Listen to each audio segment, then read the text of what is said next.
వరంగల్ జిల్లా Narsampet tribal welfare residential స్కూల్లో నిన్న రాత్రి విద్యార్థులు ఒకరిపై ఒకరు దాడి చేసుకున్నారు. ఇంటర్ మొదటి సంవత్సరం చదువుతున్న విద్యార్థుల దాడిలో 9వ తరగతి చదువుతున్న విద్యార్థి దీపక్ తీవ్రంగా గాయపడి స్పృహ కోల్పోయాడు. హుటాహుటిన తోటి విద్యార్థులు దీపక్ను ఆసుపత్రికి తరలించారు. ప్రస్తుతం విద్యార్థి పరిస్థితి నిలకడగా ఉండడంతో అంతా ఊపిరి పీల్చుకున్నారు. దీనిపై ట్రైబల్ వెల్ఫేర్ ఆఫీసర్ సౌజన్య విచారణ చేపట్టారు.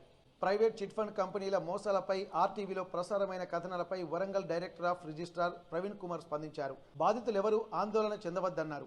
ఇప్పటికే కనకదుర్గ బాధితులకు 3.35 కోట్ల రూపాయలు ఎఫ్డీలు అందించడంతో పాటు మిగిలిన బాధితులకు కూడా చెక్కులు ఇస్తామని తెలిపారు.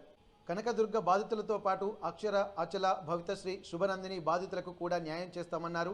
అక్షర చిట్ ఫండ్ యజమాని పరారీలో ఉన్నాడన్న డిఆర్ మరో 3-4 నెలల్లో మిగిలిన చిట్ ఫండ్ బాధితులకు న్యాయం చేస్తామని భరోసా ఇచ్చారు.